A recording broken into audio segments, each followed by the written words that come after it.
오늘 로마서의 말씀, 두 주 전에 드렸던 말씀을 이어서 로마서의 말씀을 증거하는 것은 선교 비전 땅끝까지라는 제목을 가지고 함께 은혜를 나누고자 합니다.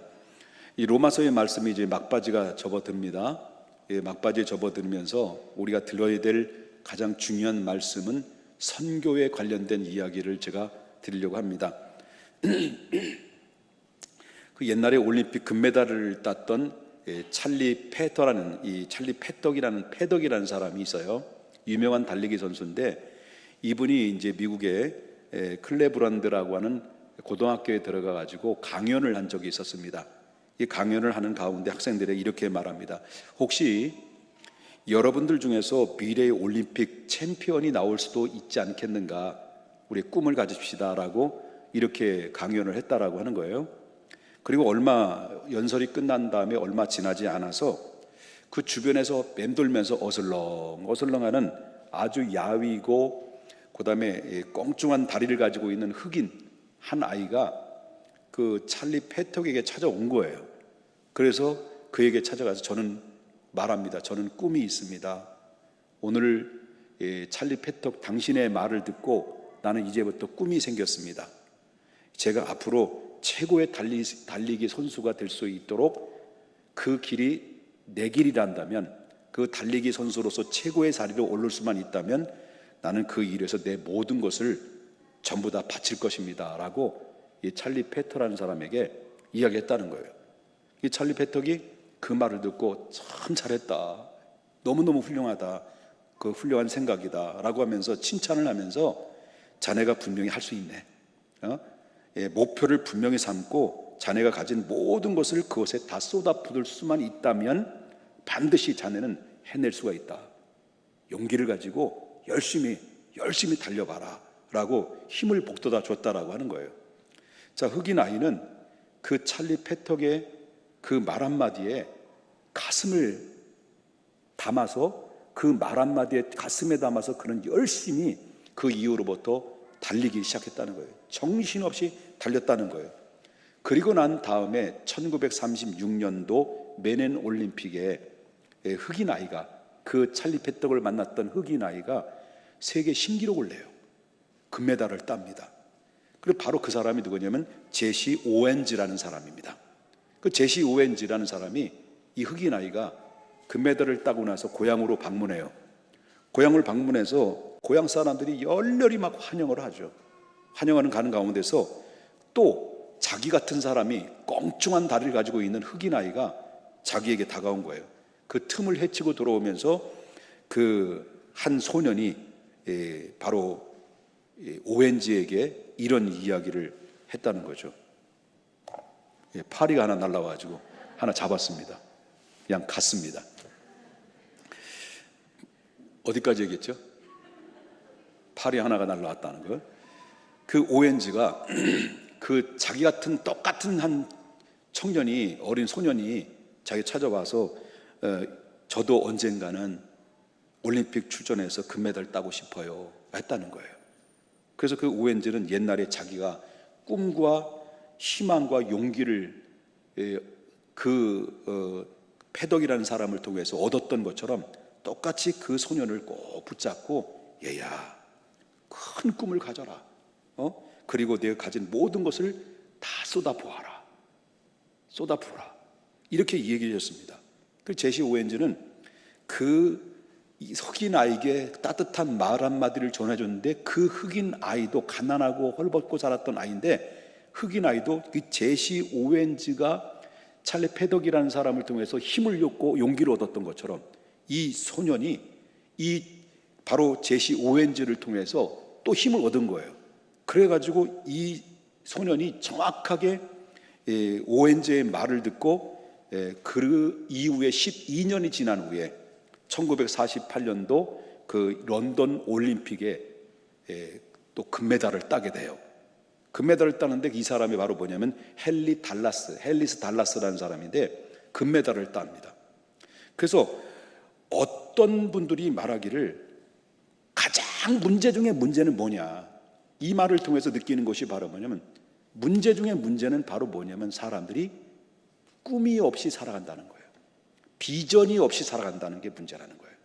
그러니까 이 달리기 선수들의 특징적인 것이 바로 뭐냐면 한 사람의 선배가 그 꿈을 이루어온 것을 보면서 지극히 질투가 날 수 있을 만큼 역동적으로 정말 자기 자신도 강력한 도전을 받아서 난 저 사람을 뛰어넘는 사람이 되겠다라고 하는 꿈과 비전을 가지고 그들은 열심히 자기 온 힘을 다해서 쏟아 부었을 때 세계 신기록이 나오는 것처럼 오늘날 수많은 사람들이, 수많은 젊은이들이 있지만 바로 패배하는 삶을 통해서 세월들을 그냥 허우적거리면서 허송세월을 통해서 허비하는 삶을 살아가는 경우가 뭐냐? 한마디로 말한다면 사람들의 마음속에는 비전이 상실됐기 때문에 그렇다라고 하는 것입니다.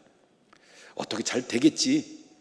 뭐 주님께서 다 허락하셨으니까 이미 예정주의자라 주님이 다 앞길을 예비해 놓으시니까 그냥 내 멋대로 좀 살다가 나중에 조금 흉내만 내면 되겠지 라고 꿈이 없는 삶을 살아가는 사람들은 이 세상에서 가장 비극적인 결과를 얻을 수밖에 없다라고 하는 것입니다. 여러분 성경에 보게 되면 환상이라는 이야기가 많이 나와요. 이 환상이라는 이야기가 나오는 것 중에서 가장 대표적인 이야기가 베드로 사도가 요엘 선지자의 말을 인용한 말인데 사도행전 2장 17절에 이렇게 얘기해요. 뭐라고 나오냐면 하나님이 말씀하시기를 말세에 내가 내 영을 모든 육체에 부어주리니 너희 자녀들은 뭐 할 것이요? 그 다음에 너희 젊은이들은요? 그 다음에 늙은이들은요? 꿈을 꾸리라. 이 베드로가 뭐라고 말하냐면 예언, 환상, 그 다음에 뭐예요? 꿈 얘기예요. 베드로가 세 가지 이야기를 해요. 그럼 이 세 가지를 종합해 보면 한마디로 뭘로 표현할 수 있을까요? 영어로 비전으로 표현할 수 있는 거예요. 비전. 그렇기 때문에 예언이나 성경에 나오는 예언이나 환상이나 꿈은 모두 종합해 보면 비전을 함축해서 이야기하는 것이다라고 볼 수 있다라고 하는 것인데, 자, 예수님께서 이 비전에 대해서 우리 모든 하나님의 사람들에게 선포됐죠. 예수님께서 감람산에서 승천하시기 직전에 제자들에게 마지막 당부의 말, 지상 명령의 말씀을 내려줬어요. 물론 마태복음에는 너희는 모든 족속으로 제자를 삼아 아버지와 아들과 성령의 이름으로 세례를 주고 내가 너에게 분부한 모든 것을 가르쳐 지키게 하라. 볼지어다 내가 세상 끝날까지 너희와 함께 하겠다는 말씀도 주셨지만, 그러나 오늘 모든 인류의 세계 속에 포함되어 있는 믿음의 사람들에게 동일하게 주신 하나님의 어명, 예수님의 지상 명령은 뭐냐면 바로 사도행전 1장 8절의 말씀입니다. 사도행전 1장 8절에 여러분이 잘 알다시피 한번 다 같이 함께 읽어보겠습니다. 시작. 임하시면 너희의 권능을 받고 예루살렘과 온 유대와 사마리아와 어디까지요? 땅끝까지 이르러 뭐 되라는 거죠? 내 증인이 되라는 거예요.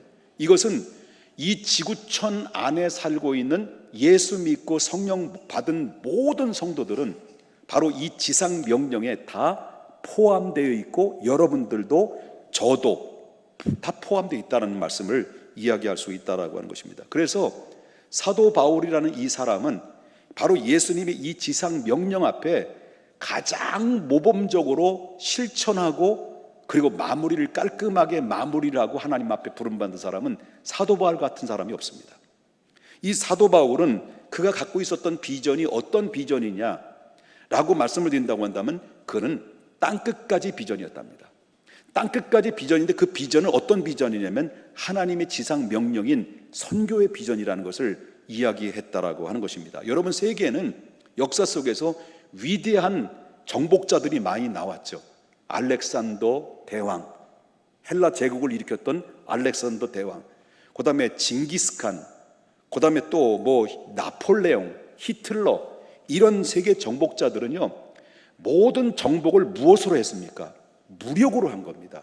무기를 사용해서 정복을 해서 다스렸고 그 정복을, 세계의 정복을 그들은 꿈을 꾸고 그 많은 무력을 행사해서 수많은 사람들을 죽게 만들었던 것입니다. 그런데 이들과 비해서 사도 바울은, 그들은 무력으로 사용했지만 사도 바울은 무력으로 사용하지 않고 오직 영혼을 살리기 위해서 생명의 말씀, 하나님의 검, 주의 말씀과 복음을 통해서 땅끝까지 복음을 통해서 편만하게 만든 사람이 누구냐? 이 사람들은 무력으로 세계를 정복하지 못했지만, 그러나 사도 바울은 하나님의 생명의 말씀에, 성령의 말씀을 통해서 그 말씀의 검으로, 생명의 복음으로 이 세상을 편만하게 하고 정복한 사람이 누구냐라고 한다면 바로 사도 바울이라고 말해도 잔소리가 아니라는 거예요. 그만큼 사도 바울이 그의 꿈을 가지고 그 일들을 바로 이 디딤돌의 역할을 감당했던 사람으로 평가를 받게 됐다는 거죠. 그는 땅끝까지 복음을 전하는 비전을 가슴에 안고 그 꿈을 이루기 위해서 한 발자국 한 발자국을 디디면서 그 일들을 펼쳐 나가면서 그는 한 생을 마감을 한 존재라고 볼 수 있다면, 그분이 그 뿌려놨던 곳곳마다 복음으로 탁탁 뿌려놨던 그 복음의 씨앗이 열매가 되고 풍성한 열매가 되어서 바로 오늘 대한민국이라는 곳까지 그 복음의 씨앗이 번져짐으로 저와 여러분도 그 복음을, 생명의 말씀을 듣고 예수 믿고 성령 받아서 우리 함께 예수를 믿는 하나님의 소명자가 됐다라는 것은 그분의 역할이 얼마나 귀했는가, 얼마나 컸는가라는 것을 우리가 볼 수 있다라고 하는 것입니다. 지난주에 말씀드렸던 것과 같이 이 사도 바울은 이렇게 이야기합니다. 여러분, 로마서 15장 9절에 나오는, 19절에 나오는 말씀인데 한번 보겠습니다. 로마서 15장 19절 다 같이 보겠습니다. 시작. 표적과 기사의 능력으로, 성령의 능력으로 이루어졌으며 그리하여 내가 예루살렘으로부터 두루 행하여 일루리곤까지 그리스도의 복음을 편만하게 전하노라. 자, 사도 바울이 그리스도가 내게 맡겨준 사명을 위해서 내가 어디서부터 어디까지 발로 뛰면서 복음으로 말미암아 편만하게 했다고 그랬습니까? 예루살렘에서 어디까지?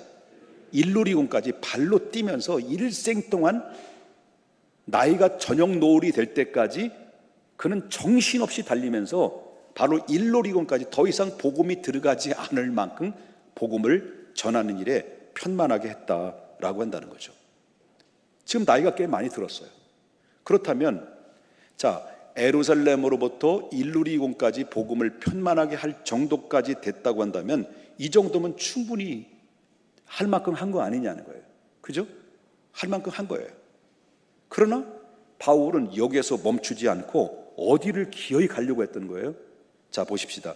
21절 보겠습니다. 사도행전 19장 21절. 자, 마게도냐와 아가야를 거쳐서 예루살렘에서 가기로 작정하여 이르되 내가 거기에 갔다가 후에는 어디로 간다는 거예요? 자기가 가고 싶은 곳이 뭐예요? 로마예요. 로마의 꿈을 꾼 거예요. 지금까지 어디까지 했다는 거예요? 나이 들 때까지? 예루살렘에서 어디까지? 일루리곤까지 복음으로 편만하게 할 만큼 했는데도 불구하고 여기에 바울은 멈추지 않은 거예요. 그의 꿈은 어디로 가는 거예요?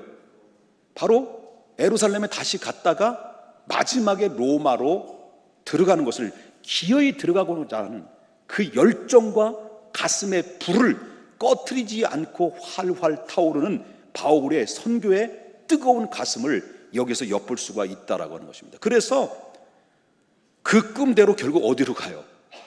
로마로 가요. 로마로 가서 로마로 갈 길이 열렸어요. 그래서 로마로 가는 길이 열렸는데 그 후에도 그것으로 만족하지 않고 그가 로마를 거쳐서 지금 어디로 가고 싶어하는 꿈을 가지고 있는 거예요. 바로 여기에서 보면 23절입니다. 로마에서 거기서 끝나는 게 아닙니다. 23절 어디까지 가고자 하냐. 자, 로마서 15장 23절 이제는 이 지방에 일할 곳이 없고 또 여러 해 전부터 언제든지 어디로 가는 거예요? 서바나까지 갈 때에 너희에게 가기를 바란다. 다시 말한다면 내가 최종 목적지는 서바나인데 어디를 들렸다가 하자는 거예요? 로마로 들렸다가 마지막에 서바나까지 가서 최후의 나의 일생을 마지막 숨이 깔딱깔딱 할 때까지 나는 예수의 십자가와 예수님의 부활과 예수님의 다시 오실 그리스도를 전하고 나는 마치겠다. 야, 대단한 멋진 목표를 가지고 있는 사도 바울의 모습을 보게 됩니다. 사도 바울의 관심은 로마가 아니었습니다. 로마는 관심이 있지만 바로 로마를 거쳐서 서바나까지 이르는 그 꿈을 가지고 있었다라고 하는 것을 보게 되는데, 여러분, 이 서바나라는 곳은 오늘날 어디를 말하냐면 스페인을 얘기합니다. 그러면 사도 바울이 스페인 반도까지 가기를 원했던 이유가 뭐냐? 그 이유는 바로 뭐냐면, 그때 당시에는 사람들은 바로 스페인이 문명의 세계의 땅 끝으로 본 거예요. 우리는 어떻게 보면 땅 끝을 어디로 봅니까? 아무리 돌고 돌아도 땅 끝이 보여요, 안 보여요? 돌고 도는 물레방아 흰새 땅땅땅땅. 내가 왜 이래? 여러분, 지구는 동그라 가지고 아무리 돌아도 끝이 안 보여요. 근데 그때 당시 지식의 세계는요, 바로 변방의 마지막에 땅 끝이 어디냐라고 할 때 그때 당시 사람들은 스페인으로 본 거예요. 그래서 사도 바울도 그때 최고의 지식을 가지고 있는 사람이 스페인이라고 봤기 때문에 예수님의 지상 명령의 땅 끝이 스페인이다. 그래서 자는 마지막 로마를 거쳐서 땅 끝이라는 것까지 가서 복음을 통해서 말씀을 전하고자 했던 것을 우리가 보게 된다. 뭐 이해되시는 건지 안 되시는 건지, 자, 옆에 분을 깨우세요. 좀, 자, 자다가 깰 때입니다. 지금 잘 때 아닙니다. 이해되셨습니까? 그래, 바울은 가슴속에 이 세상의 끝이 복음을 통해서 복음의 불이 열정이 꺼지지 않았던 것을 보게 됩니다. 그러면 성경에 보게 되면 바울이 스페인에 갔다라는 기록이 없어요. 안 나와요. 그러나 중요한 것은 땅끝까지 복음을 전하겠다는 이 비전이 일생 동안 가슴속에 식지 않았다라고 하는 것을, 여기서 바울의 열정을 우리가 볼 수 있다라고 하는 것을 우리가 감지할 수가 있다라고 하는 거죠. 그렇다면, 자, 바울이 여태까지 바울에 대해서 이야기를 했어요. 그러면 우리는 어떠냐는 거예요. 자, 바울이 하나님께로부터 부름받아서 예수 믿고 성령 받아서 하나님의 소명에 따라서 일생 동안 복음을 전하고 마친 인생으로 살아왔어요. 그렇다면 우리는 예수 믿는 사람이에요. 그러나 우리는 사실상 바울이 아니에요. 그리고 우리는 또 사실상 바울처럼 사도의 직분을 받은 게 아니에요. 그렇지만 바울과 우리와 같은 게 있어요. 바울과 우리와 같은 게 있는데, 그 같은 게 뭐냐를 할 때 바울이 믿는 예수를 우리도 믿어요. 믿으시면 아멘 합시다. 바울이 받았던 성령도 우리도 받았어요. 고린도전서에 보게 되면 누구든지 성령이 아니면 주는 그리스도시요 살아계신 하나님의 아들입니다라고 고백할 수 있다 없다? 없다는 거예요. 그러면 우리가 주는 그리스도시요 살아계신 하나님의 아들입니다라고 고백하게 하신 분이 누구냐? 내 안에 이미 성령이 들어오셔서 나의 부패된 성품을 방망이로 두들겨줘서 내 마음을 오픈하고 주님을 받아들이면서 입으로 시인하게 하신 분이 누구냐? 성령님이에요. 그러므로 말미암아 사도 바울도 자기가 예수를 믿고 싶어서 믿었던 게 아니라 다메섹에 그 예수 믿는 사람들 잡아 죽이기 위해서 갔다가 그 당사자인 부활하신 주님을 만나고 나서 예수님을 영접하고 성령 받은 사람이 됐던 것처럼, 우린 바울이 아닙니다. 우린 바울처럼 사도는 아닌데 바울과 똑같은 게 있는데, 바울이 믿는 예수를 우리가 믿고 바울이 받았던 성령을 우리가 성령을 받아서, 그래서 성령 받은 사람이 되어서 우리도 바울이 받았던 똑같은 예수 믿고 똑같이 바울과 성령 받았다고 한다면 똑같이 우리들도 사명도 부여받은 사람이라는 것을 잊어서는 안 된다는 거예요. 우리는 왜 예수를 통해서 믿고 하나님의 자녀로 우리를 부르셨습니까? 예수 믿고 천국 보내는 것이 단순히 하나님의 목적이 아니라 우리를 통해서 바울과 같은 어떤 목적을 통해서 하나님이 그 사명을 감당하라고 우리를 부르셨고, 이 예배 자리 총청하셨고, 우리가 하나님 앞에 사명을 다시 재인식할 수 있는 고귀한 시간을 마련해 주셨다는 것을 잊어서는 안 된다는 거예요. 그러므로 말미암아 우리도 바울같이 예수 믿고 성령 받은 사람이라면 우리 역시 바울이 가진 꿈의 사람이고, 바울이 가진 환상의 사람이고, 바울이 가진 비전의 사람이라는 것을 절대 잊어서는 안 된다는 거예요. 이건 똑같은 겁니다. 바울이 따르고 우리가 따르고 믿음의 사람들이, 선배들이 따르고 우리의 후배들이 따른 것이 아니라는 것이죠. 그러므로 바울의 꿈은 우리의 꿈이요, 바울의 환상은 우리의 환상이요, 바울의 비전은 곧 우리의 비전이라는 것을 오늘 저와 여러분이 바로 이 순간 재인식하고 돌아가자라는 거예요. 우리가 예수 믿는 사람이라고 한다면 누구든 막론하고 땅끝까지 보냄받은 소명자요, 사도의 계승자라는 것을 성경에서 확고하게 우리에게 선포되는 말씀 앞에 우리는 아멘으로 받아야 되는 거예요. 우리가 똑같이 바울처럼 예수 믿는 사람이라 한다면 선교의 대상 지역이 이제는 평택을 뛰어넘어서, 대한민국을 뛰어넘어서 저 변방이라고는 땅끝까지 가서 복음을 전해야 되는 이런 환상을, 이 하나님의 비전을, 하나님 예언을 우리에 선포됐다고 한다면 우리 평택중앙교회를 부르신 목적이 무엇인가? 최종적인 목적은 땅끝까지 가서 그리스도를 선포하는 선교의 사명을 받았다라고 하는 것입니다. 그 이유가 뭘까요? 한국교회는 지금 힘겨움 속에 위기의식을 가지고 있습니다. 여러분 너무나 잘 아실 겁니다.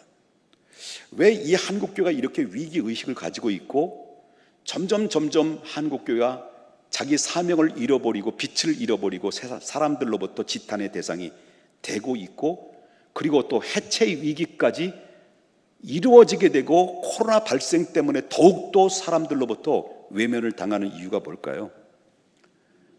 여러 가지 이유가 있겠습니다만은 저는 여러 가지 이유가 있다고 생각해요.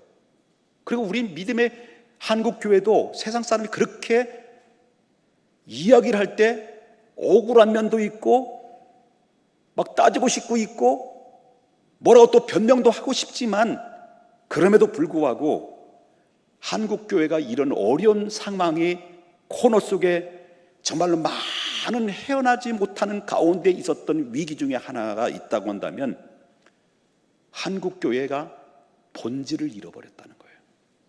다시 말한다면 하나님이 우리에게 허락하신 비전, 하나님 우리에게 제시하신 하나님의 비전이 상실되고 말았다는 것입니다. 그래서 성경은 묵시가 없으면 그 백성이 망한다고 그랬습니다. 하나님이 제주신 그 비전, 하나님이 제시하시는 하나님의 말씀을 받고 그 말씀에 받은 사람들이 꿈쩍도 하지 않고 그 사명을 감당하지 못하는 민족들은 망한다. 그대로 이루어지고 있다는 거예요. 교회를 이끌어가는 지도자들이 성도에게 비전을 제시하지 않는 거예요.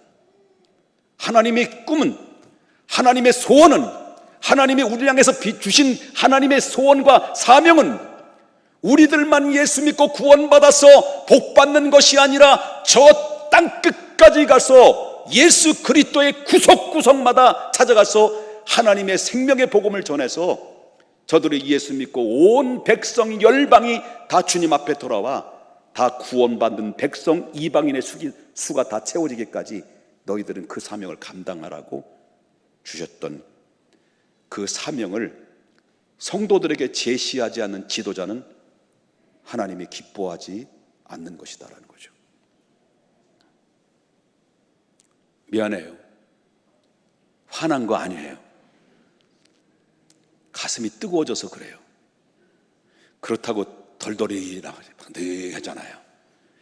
자, 마찬가지로 교회나 목회자나 성도도 하나님이 우리에게 보여준 비전을 잃어버리게 되면 그 비전 대신 그 틈새 속에 뭐가 들어와요? 교회도 역시 명예욕이 들어와요. 그래서 장로님이 되기 위해서, 권사님이 되기, 안수집사님이 되기 위해서 어떻게 해서 많은 사람들에게 잘 보여서 바로 많은 투표를 얻어서 장로님이 되고자 하는 열정이 그 안에 불타오르서 장로님 딱 돼버리면 완전히 180도 돌변해버리는, 왜? 비전이 없습니다. 미안합니다. 교회 안에 뭐가 들어옵니까? 세상의 권세가 들어와요. 하나님의 비전을 잃어버리면 교회는 뭡니까? 물력이 들어와요.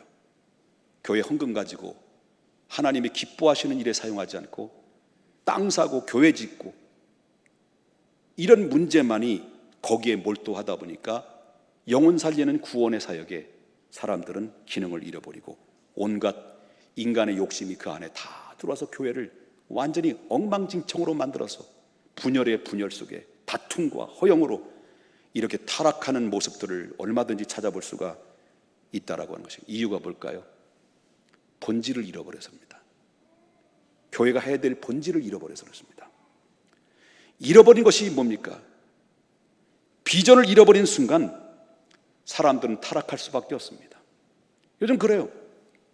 그러니까 교회를 다녀도 믿음이 없어가지고요, 꼭 교회에 대해서 비판을 해요. 우리 교회 장로님들은 정말 왜 저러는지 모르겠어. 왜 이유를 모르겠어. 여기 평택중앙교회는 왜 저래. 이렇게 세상적인 제도를 가지고 교회를 이야기를 하는 사람들이 많이 있다는 거예요. 그럼 또 그 얘기는 정말 그래.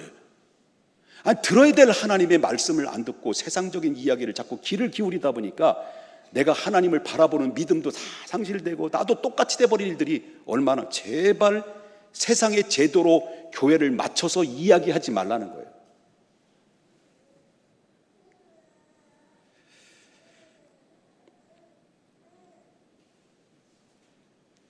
땅끝까지 비전은 사도 바울의 비전이 아니라 우리 모두의 비전이라는 것을 믿으셔야 됩니다. 사도 바울이 로마를 거쳐서 스페인을 가슴을 품고 꿈꾸어야 했던 것처럼 여러분, 우리들도 회교권, 그리고 또 힌두권, 동남아시아, 그뿐만 아니라 아프리카, 그리고 남아메리카, 그 밖에 모든 동두권, 이런 정말 공산권에 흩어져 있는 수많은 영혼들을 가슴에 품고 우린 기도해야 된다라고 하는 거예요. 우린 이 일에 꼭 해야만 하는 이유가 있습니다. 그것은 바로 뭐냐면 하나님이 원하시는 것이기 때문이었습니다. 믿습니까? 믿습니까? 마지막 한 말씀 더 드립니다. 우리는 빚진 자입니다. 저도 빚진 자고 여러분들도 빚진 자예요. 자, 한국교회는 복음이 언제 들어왔습니까?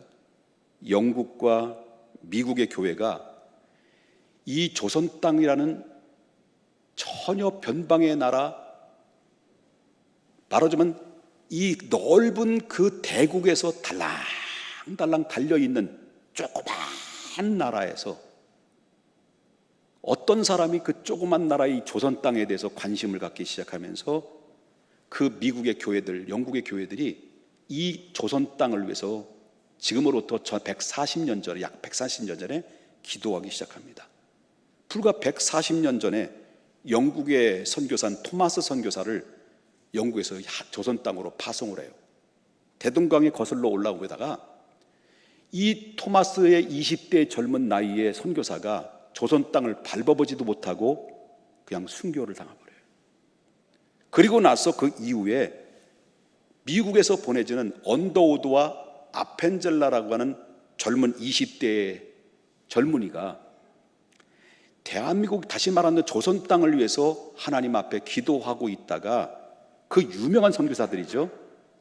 그 덕분에 그분들이 한국의 조선 땅에 와가지고 복음의 씨앗을 본격적으로 퍼뜨리기 시작해요. 그래서 언더우드는 복음의 말씀을 통해서 교회를 세우는 중심으로 했고, 그다음 아펜젤라 선교사는 바로 뭐냐면 학교와 그다음에 병원과 이런 곳을, 기관들을 세웁니다.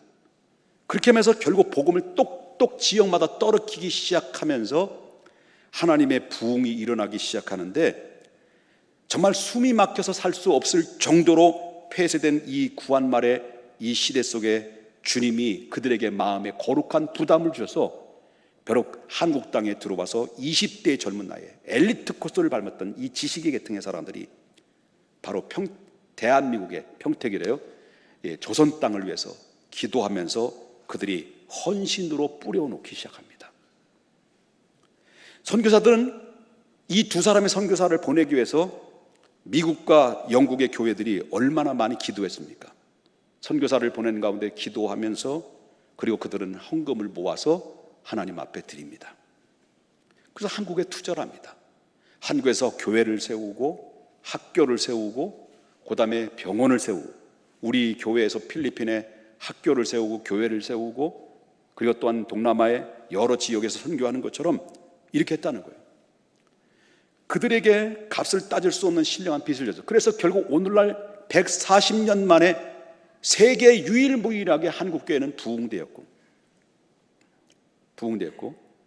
그리고 모든 그들이 세우는 연세대학교도 바로 뭡니까? 그들이 세운 거예요. 모든 이 선교 단체를 통해서 세워진 것을 통해서 바로 한국의 조선 땅에 있는 수많은 맹인처럼 가려져 있던 사람들이 눈을 뜨기 시작하고 지식이 생겨나고 복음을 알기 시작하면서 그들이 꿈을 생기게 하면서 140년에 세계의 경제 대국의 10위권 안에 들어가는 그런 엄청난 역사를 이루게 됐고, 세계의 가장 큰 교회들의 부흥의 역사가 정말 폭발적으로 일어난 대한민국의 땅이 됐다는 거예요. 이건 어떤 역사냐?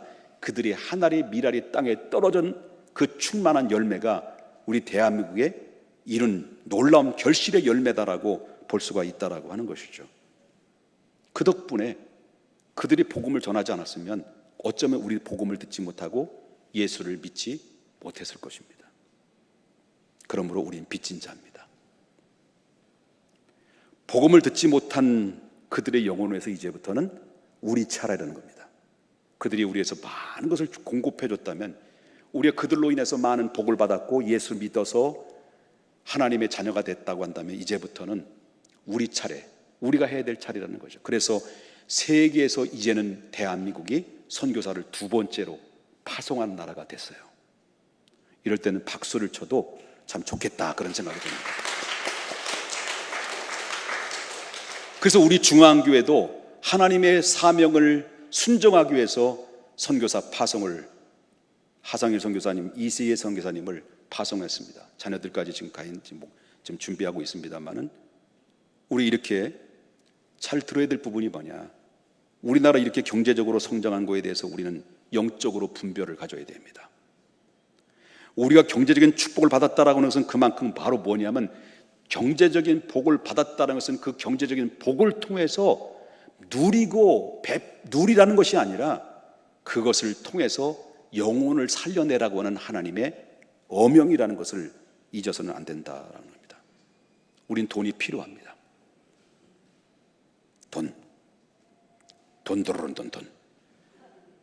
돈이 필요합니다. 내가 다른 사람보다도 돈을 많이 가졌다는 것은 뭡니까? 다른 사람보다 내가 부유하다는 것은 뭡니까? 그만큼 다른 사람보다 많이 가졌고 부유하다는 것은 그만큼 다른 사람에게 영혼을 살려내라는 사명의 부피가 크다는 거예요. 그러므로 우리는 돈을 많이 벌어야 돼요. 믿음이 없네요. 옆에 분이 있어요. 돈 많이 벌으십시다. 돈 많이 버셔서 세계의 땅끝까지 이르러 복음 전거하는 데 가치 있게 우리 하나님 앞에 쓰십시다. 여기 있는 김 목사도 돈을 많이 벌어야 되겠습니다. 제 목표는 몇 억이라고요? 100억. 비웃는 건 건강에 안 좋아요. 여러분, 돈 100억, 예를 들어서 이 나이에 일생 동안 쓰면 얼마나 쓰겠습니까? 개인을 위해서 하루에 얼마 정도 쓸 수 있어요? 1,000만 원? 여러분, 우리가 돈 많이 벌어가지고 그거 어디다 쓸 거예요? 왜 돈을 벌까요? 여러분, 왜 돈을 벌까요? 돈을 버는 이유가 뭘까요? 나 남은 일생, 남은 노후에 그 쓰고 남는 거 말해, 남는 거. 말귀를 못 알아듣시는 건지 잘 모르겠어요. 우리가 하루에 한 달에 써봐야 개별적으로 1,000만 원 쓸 수 있을까요? 그럼 한 30년 남았다 합시다. 아니, 나 같은 경우는 한 20년. 아니, 너무 짧다. 네, 한 30년 따지십시다. 써봐야 얼마나 쓰겠습니까? 근데 우리가 하나님께로부터 복을 많이 받아서 그것을 하나님의 영혼 살리는 데 쓸 수만 있다고 한다면 그것은 인생의 삶 속에서 최고의 성공적인 인생으로 남기고 가는 거예요. 왜? 많은 사람들을 주님 나라로 데려오는 사람들은 하늘의 별처럼 영광스러운 자리에 이르게 될 것이다, 빛나게 될 것이다 라고 말씀을 드렸다면, 여러분, 우리가 하나님 앞에 선교를 위해서 헌신을 많이 결단할 수 있기를 주님의 이름으로 축복합니다. 여러분, 이 나이에 여러분 60이 되고 70이 되고 80이 된 사람들이 선교사로 갈 수 있겠습니까? 물론 갈 수 있겠습니다. 그런데 우리는 하나님께 돈을 많이 축복을 받아서 선교사로 보내야 돼요. 어떤 사람들 보내야 됩니까? 저 솔지 뭐 태우기도 가, 그냥 어디든지 이런 젊은이들을, 우리 교회 젊은이들을 보세요. 오늘 특성한 친구들 전부 다 보내야 돼요. 다 보내서 시집을 보내든지 다 보내서 그래서 우리 하나님 복을 받아서 선교비를 계속 지원해가지고 젊은이들이 막 보내서 그들에게 복음을 편만해서 세계를 정복하고 다스릴 수 있는 그러한 일들을 주님이 교회를 향해서 원하는 뜻이에요. 교회가 해야 될 일이 그지. 아니, 그지가 아니라 그거지요. 교회가 할 일은 땅 사고 교회 짓고 사람 수 늘리고 이게 본질이 아니고, 교회 할 일은 바로 영혼 살리는 거예요. 그래서 선교사 파송하고 선교사들을 지원해주고 그리고 또 보내고 계속 이 일들을 할 때 비로소 바로 미국에서 140년 전에 언더우드와 아펜젤러 두 사람이 하나의 미라의 땅에 떨어져서 곳곳마다 복음을 똑똑 떨어킴으로 말미암아 오늘날 대한민국의 복음이 풍성한 축복을 받고 경제적인 복을 받았다고 한다면, 이 복을 받은 것을 이제부터는 빚진 자로서 이제 저 동남아나 아니면 저 북아시아나 아프리카나 곳곳마다 이제 복음이 들어가지 않는 곳에 하나님의 마지막에 이방인의 구원받을 수가 다 채워질 때까지 우리 한번 멋지게 교회 본질 안에 선교하는 일에 쓰임받는 우리 모두가 돼야 될 줄 믿습니다. 그래서 이제 10만 원어치 고급 음식을 갖다 먹는 것도 매일 먹으면 지겨워요. 일주일에 한 번만 드시고 절반을 하나님 앞에 선교하는 데 드리시고, 여러분 나이키 애들 사달라는 해도 다 사주면 애들이 4가지가 없어져요. 버릇이 없어져요. 그래서 나이키 한 달에 두 켤레